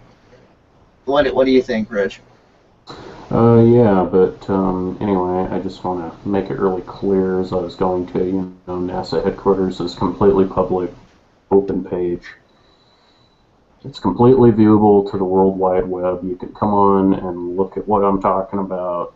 The comments are on the main page. You just have to do some clicking around. Doesn't take all that much to see what William Black said, what I said, what Paradigm said, and, you know, whatever perspective you walk away from is completely valid. I don't care. Believe nothing. The only point we are trying to make here is that William Black is a know-it-all. And it's going to get him nowhere in life because you cannot be a know-it-all. It just doesn't happen. Nothing, disbelieve nothing, question everything. So the only reason that, you know, we're even bringing any of this up is because this is paradigm shift in educational comedy. And the best examples for paradigm shifting are real life things that actually happen, interactions between people, real situations. There's so many of these, you know, so-called paradigm shifters, self-help gurus, whatever else, that are giving a lot of lip service about metaphorically and conceptually and intellectually and whatever, and they're making good points, but they don't actually have anything to, like, back themselves up. You know, they're not saying, well, yes, I've applied this in my life, and here's evidence of that, and so on and so forth. They're just up talking about what, you know, they might have read in some college textbook or something, and they're like, oh, well, I know this, so I'm on my cloud, and you will bow to me, and they're all lip service. You know, I'm not out there trying to do that sort of thing. I like to cite actual examples and show people how things are, you know, actual practical application and what ends up end resulting, so that, you know, people can see various concepts, you know, in play instead of just lip service about a concept or an idea but nothing further. So this is just one of those examples, again, about, you know, state of being. Be authentic with yourself, keep to your preferred state of being, and then the mind is clear and you can make rational choices instead of getting all and then, you know, doing what you've always done and getting what you've always gotten. Because a lot of people think that, oh, well, if you're nice to a bully, that doesn't work. That just shows the bully that you're weak and the bully's going to win. No, depends on how you do it. If you're using that as a tactic, then yeah, the bully's probably going to win. But if that's actually your genuine state of being, then there really is no contest. The bully only thinks they're in a fight, but they're really kind of like the man from La Mancha and fighting the windmill, so to speak. That's, you know, really where that's going. So, anything else you want to say before I play this through, or what? Nothing currently, no. Okay. Well, beyond that, as I start playing it, I just want to make sure that, like, I got the volume of this right. 1 second here. I accidentally had the stream that we're doing here loaded in another tab from when I was sharing the link, and I didn't know it was still going. So I started to turn up the volume, and I heard myself, and I'm like, oops, and I like turn that back down and close that out. Okay, let's give this a shot. Removing Mental Malware by Larkin Rose. The title of my talk today is Removing Mental Malware. How does that sound? Is that clear? Sounds good. Okay, just wanted to make sure, you know, whether I need to go up or down, or if this is fine. So apparently this is fine. Hopefully everybody else agrees. Here we go. The title of my talk today is Removing Mental Malware. Malware as in computer malware, where somebody writes a program and sticks it on your computer by way of a virus or something. It'll be the mental version of that. Step one is, do you want to know the truth? If you really want to know the truth, that requires you to put everything you believe at risk, to question everything you assume, to question everything you think you've already figured out. We believe what we're taught. We believe what we hear everyone around us telling us, what our teachers tell us, what our parents tell us, what the community around us tells us. You may have some pet theory, some conspiracy theory, or some weird theory that other people think are weird. And if you found out the truth, you might find you were actually wrong, that your theory was bogus. And if you're not open to that possibility, then you're not really going for the truth. On the other hand, there may be somebody who says, well, I believe what the mainstream believes, and I believe what everyone around me believes, and I'm not going to consider anything that sounds unusual or weird. They don't want to know the truth either. wanting to know the truth requires risking what you already have and what you're already comfortable with, which is why most people don't want to know the truth. Assuming you actually want to know the truth, how do you get there? By using the scientific method, or the scientific process. I'm a huge fan of the scientific process. I think it's the only way to reach rational conclusions. However, I'm also a huge critic of a lot of people who stick the label scientist on themselves. The scientific process, in a nutshell, is you take in evidence, you take in data, and from it you try to extrapolate an explanation of reality, or pieces of reality. You try to get a worldview that actually matches the world outside of you. And sometimes you find out, whoops, well, that data made it look like this, but now this data makes it. And so you have to test your theories and sometimes throw them out. A lot of people who wear the label scientists and pretend they like science, what they do is take in a lot of evidence, look at the stuff that already fits what they already believe, and the other stuff, that's just weird, or we're going to pretend that didn't happen. So by the scientific process, I don't mean come to the results that are now usually labeled under science. I mean the actual scientific process of look at the world, take in all the evidence you can, and then try to figure out reality from that, even if the evidence is weird, disturbing, and goes against what you already want. Another problem that stops people from using the scientific process is when it starts to point at a conclusion that they don't like. They will often bail out. If you start to see a rational examination of the evidence pointing towards you were totally wrong about something, most people will bail out and run the other way because they're invested in what they already believe in. Now, this is especially true if it's something that you believed in your whole life, you've worked on, maybe you've devoted your career to something, and somebody comes along and says, I want you to consider this, and rationally look at the evidence and find out that your entire career was based on a gigantic lie. There is a huge motivation to not look at that, to not use the scientific process. That's what each one of us has to look out for inside our own heads. Are there any walls we put up because we think, I don't really like where that evidence and logic is leading me, I'm just going to kind of stick a wall there and pretend I didn't see that. That's the comfortable, easy thing. There are lots of conclusions people don't want to reach. There are lots and lots of conspiracy theories, and when people say conspiracy theory, they're usually bashing it, and what they usually mean is, I don't want to consider the possibility that the explanation for this event that happened is something that's really going to creep me out. So I'm going to call it a conspiracy theory. That is not scientific and that is not rational. When you have things happen like what happened in Boston in 9/11, I don't even bother telling people what I think very often or arguing the evidence. I just go to people and say, did you look at this evidence? Did you approach this wanting to know what happened? Or did you approach this determined that this will be the conclusion you reach no matter what? And that's most people, because most people don't want to know the truth. And the only people who ever move it forward are the ones who say, yeah, I want to know the whole truth. It might be unpleasant, and it might totally mess up my view of the world, and might mess up my life and everything else, but yeah, truth's got to come first. Assuming we want to know the truth, and assuming we know the scientific process, why do we come to so many different conclusions? What messes things up for us? Checking for warped perceptions. The primary problem in the world is not greed, and it is not hatred, and it is not malice.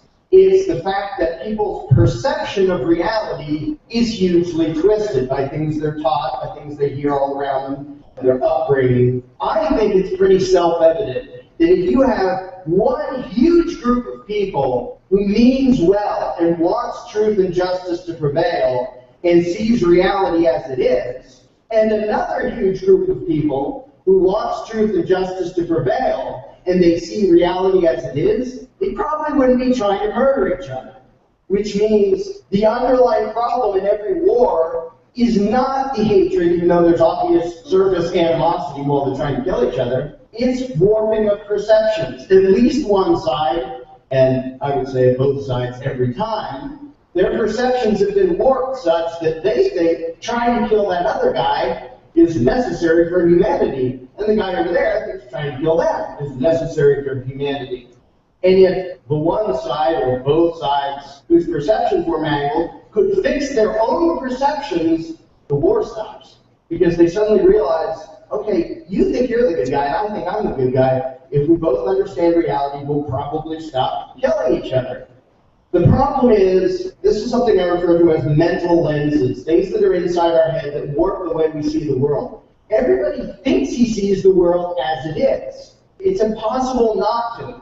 You think you see reality, you think you have a pretty good grip on reality. There may be things you say, well, I don't know about this and I don't know about that, but I have a general grasp on what's going on. Nobody thinks his own perception is messed up. Now, everybody can point to all sorts of other people's things. And pointing out that somebody else is delusional doesn't make them not delusional, even if they are. The only thing that moves humanity forward is if somebody dares to look inside their own head and say, are there things that are messing up my perception of reality and making me do stupid stuff? Because the only one you can actually change is yourself. Unfortunately, most people would much rather shoot at other people than say, maybe my belief system is based on some bogus ideas. So for the past 10,000 years or whatever, we've just been killing each other because I'd rather kill you than think about my own paradigm. Not a good situation, but it is changing with events like this. Why would our perceptions be warped? When I talk about mental malware, I mean stuff that was put there intentionally to mess you up. Most of what we believe is passed on to us from our parents, our teachers, our friends, people around us, our society as a whole, the media, all the things we're exposed to. I do not believe that everybody out there telling a lie is trying to tell a lie. I believe the vast majority are just passing on lies that they were taught because they don't know any better. When parents teach their children stupid things that they learned, they're not thinking, ha ha ha, I'm going to get my kid for this one. They think they're saying reality to the next generation. When teachers teach the same garbage that they were taught that's untrue and based on a bunch of false paradigms, they're not trying to be nasty, they're just passing on their own misunderstanding. And this is why, number one is important, we have to want to know the truth. Because if someone who cares about you and loves you is telling you this and they sound so sure of themselves, the hardest thing in the world is to think, well, you know, maybe you're totally wrong, Mom and Dad. You know, I know you mean well. I don't think you're trying to fake me out, but I think you and everyone around me might be totally wrong about this. Another reason people don't want the truth is if you're the only one who believes something, it's really uncomfortable. I suspect people in this crowd know that a lot more than the general public. Not being in the majority is an uncomfortable place to be, which tends to push us into a majority that all can feel confident that together they believe their own destructive things. For the purpose of this talk, what matters is getting it out of your head. Those of you who know about the Prussian indoctrination system and like John Taylor Gatto's work, you can very much see the openly admitted intentional design of programming people to be easily controlled and unthinking machines. It doesn't even matter if you got these warped perceptions by way of misinformed but benevolent sources or actual psychos trying to control you. Because either way, if they're stuck in your head and messing with your perception, then they need to be fixed. The primary example of malware that I talk about is the malware revolving around concepts of government and law and politics and authority and crime and all the terminology and all the thought processes that tentacles come out from the belief in authority. It's really easy to point to some bad guy, to point to some tyrant, to point to some regime and say, that's the problem, they're scary, they're bad, let's go do something about them. The main problem isn't the bad guys. The bad guys will keep being bad guys. The main problem is the power they get from the warping of the perceptions of their victims. And if you fix the perception of their victims, the control freaks don't have any power anymore. Everybody believes in government. They believe it's real. They believe in the law. They believe in authority. And they have all these perceptions that they think are based on reality. That is a great sign that you have somebody controlling what's in here. But if you're convinced that it's law and it's government and it's authority, literally people feel profound moral guilt at doing something that doesn't hurt anybody but disobeys the group of people who claim to be government, who claim to have the right to rule. I love the term law-abiding taxpayer because it's people proudly displaying their malware for all the world to see. I am proud that I give my money to a bunch of crooks and I do whatever they tell me. Law-abiding taxpayer. That is all it means. Lots and lots of history is good people who are taught to believe the lie of authority, either just spectating and doing nothing, or actively helping to dominate, oppress, or even kill their fellow man because authority told them to.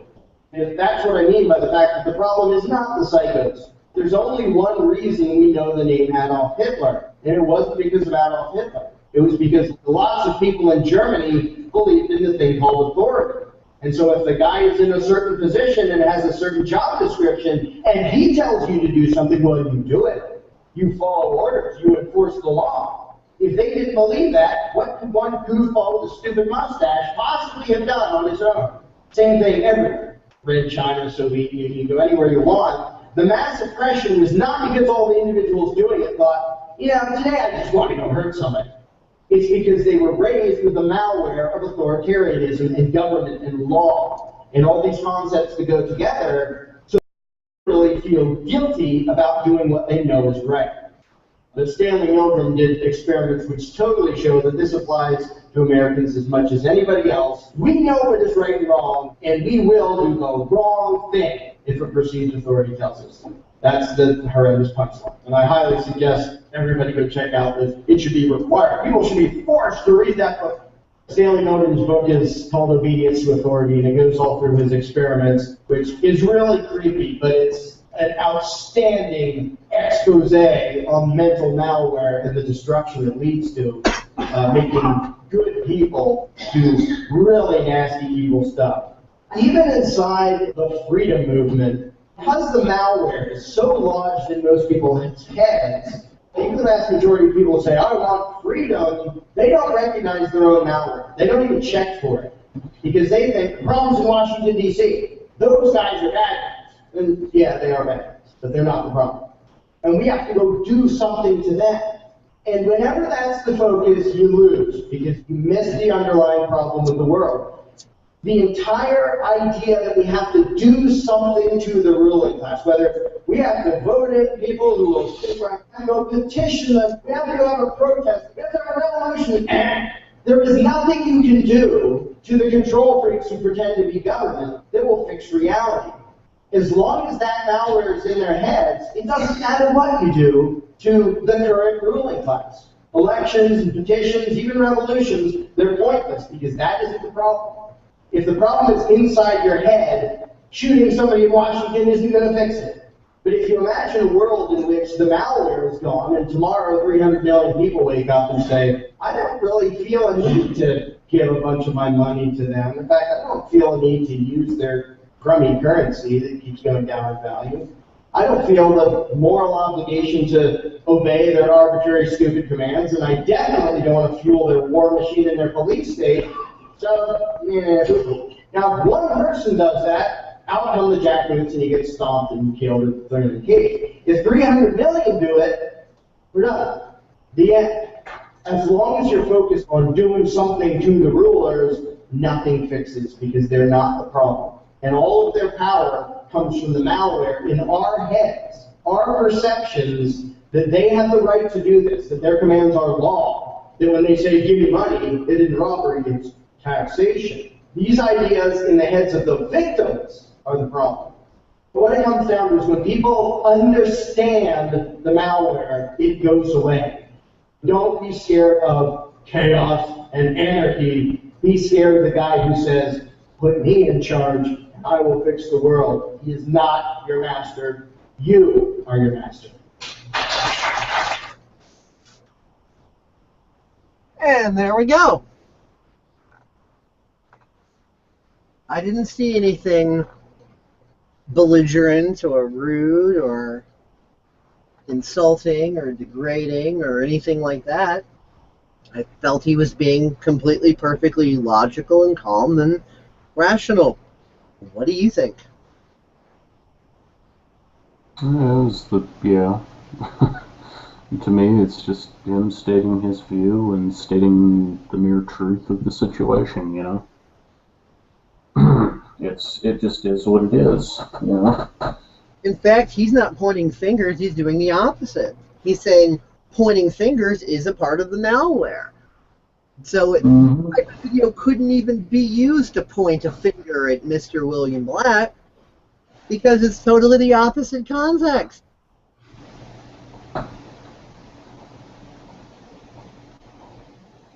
Well, yeah, I mean, it's you know, it's not, all it was to Black was just, you know, a character attack on him because, you know, he essentially got told, you know, that your opinion is your opinion, my opinion is my opinion, and, you know. That was exactly Rose's point. When you're locked into a paradigm, you're going to view someone else's view as a character attack instead of just seeing it as, well, it's somebody else's view. Mm-hmm. Like he said, it's like, oh, well, I'd rather kill you than look at my own paradigms, you know? It's like, and this is kind of the scaled down textual version of the same thing. He, you know, Mr. Black would rather launch massive butthurt assaults at us than stop and think, do they or do they not have a point? Right now, I think they don't. But let's look at this, let's explore this, and see if I'm going to resume my current conclusions or if there's new information that might be gleaned out of this. No, that would make too much sense, and it's not self-gratifying. With that, you can't raise your fist and shake it and go, ha ha! You're trying to make me the victim. Well, I am fighting back. Take that, monster! Ha! I will be victorious!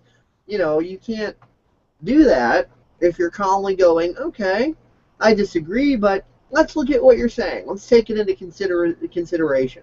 Let's explore this a little and see if maybe you do have a few points worth considering, or if I'm still going to continue to resume my current view. And whether the person continues to resume their current view, or they say, well, these points made here and here, they sound like they're actually making a little bit of sense. I'll have to think on that some more. So, you know, that sort of rational discourse does not satisfy the, you know, in this case, male insecure ego that's addicted to that, I gotta win, Stone Cold versus The Rock, rah, thing. And just to be fair, that attitude is not restricted to males either. Girls get catty with each other for the same fucking reasons. And they treat each other in the same way. And then when you have females that, you know, have that attitude and they get into quote-unquote professionalism and intellectualism, then they just treat everybody that way. Such as, oh, there's one person that comes to mind that is in your family. I don't know if I have permission to speak of that. Well, I want to save that one for another potential topic. Like, but I'll just say that there's somebody with a psychology degree who works in a super professional atmosphere, and because they wrote a thesis on disorder, bipolar. Yeah, they think bipolar. They are God's gift to the field, and they're not realizing that the reason they wrote such an excellent and accurate thesis on bipolar is because it takes one to know one.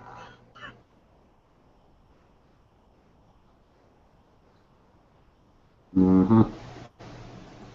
And I know you always felt victimized by this person. Then you shifted your own paradigm and saw that it didn't take much more than 2 sentences to have this individual flail around. Not even a sentence, 2 words. Yeah, because in their paradigm, you feel victimized by them, and that's the only reality, so you couldn't possibly stick up for yourself. And even though you stuck up for yourself very civilly and briefly and, you know, were very calm about it, that still defies their belief systems about reality. So they're like Luke Skywalker, no, that's not true, that's impossible. So they literally started to snap on you and everybody else that was around you, and everyone's looking at them like, damn, what's up with that person? Whoa. Like, Rich didn't even hardly say anything, and they're like blowing a gasket. Well, of course they're blowing a gasket, because Rich just totally defied their beliefs about reality. And their belief about reality is that Rich is this stupid little 19-year-old that I've known all my life since he's a stupid little kid, and he's stupid, and doesn't know anything about nothing. And now all of a sudden, you act in such a way that totally blows all that out of the water. And they're like, no, my reality is shattered. I'm melting.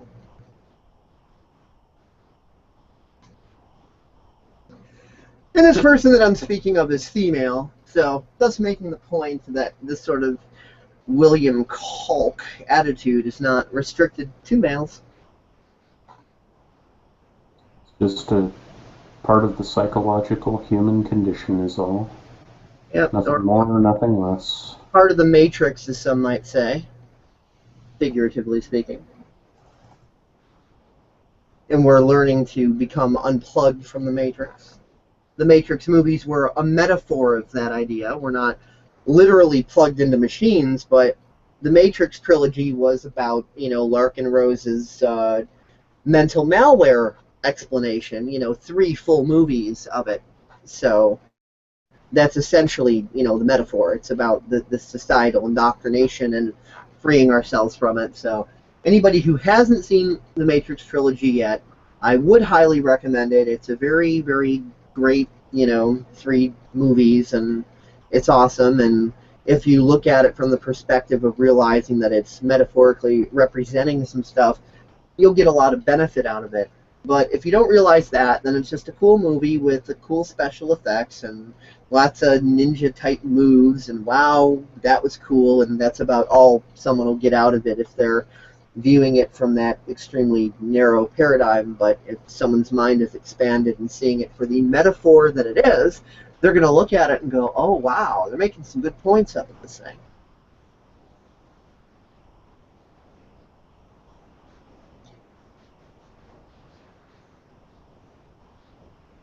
Yeah, anything else you would like to add to this?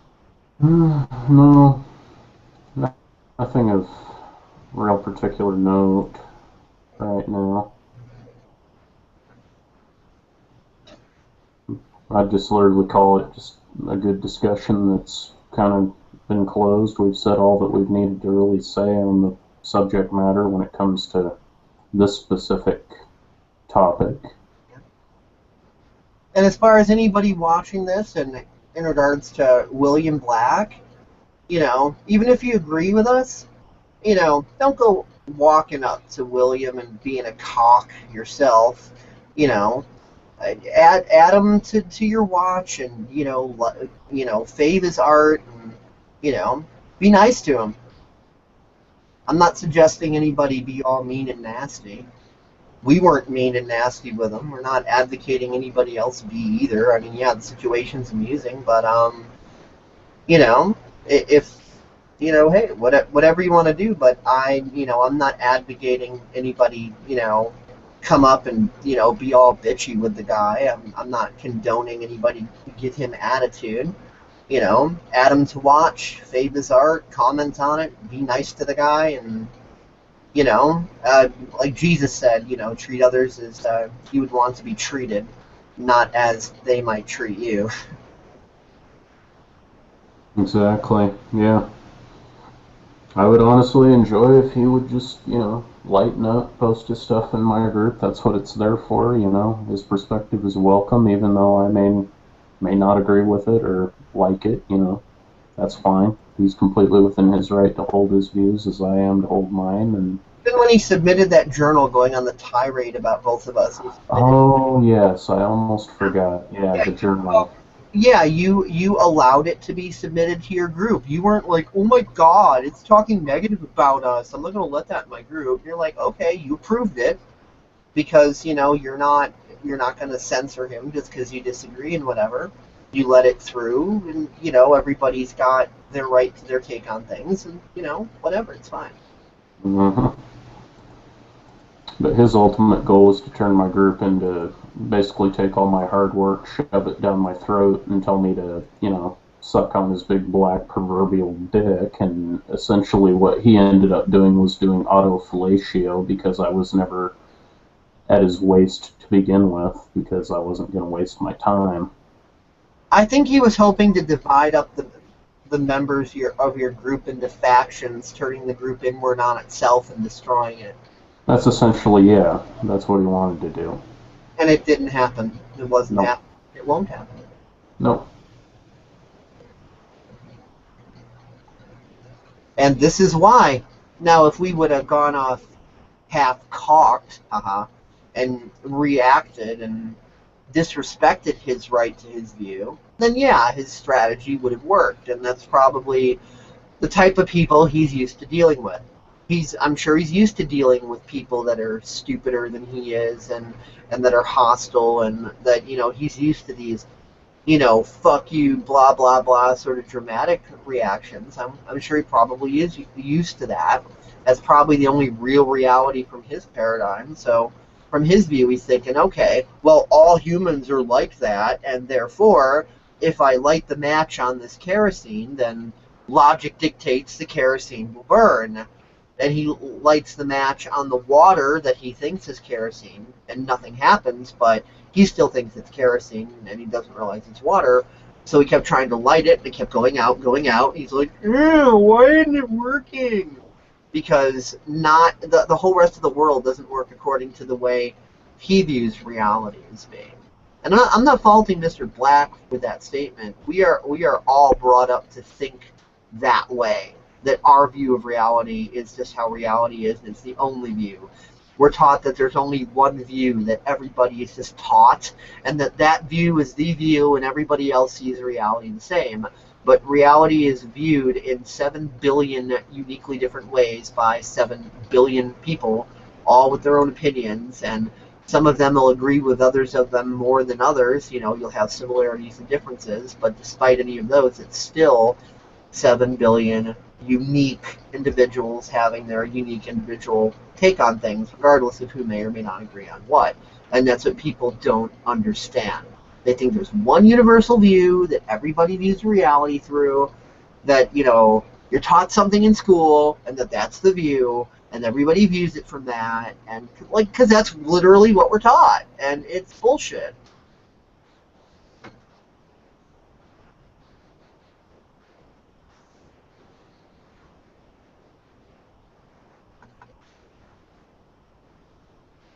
Is your mic malfunctioning, or are you just not saying? No, I'm here.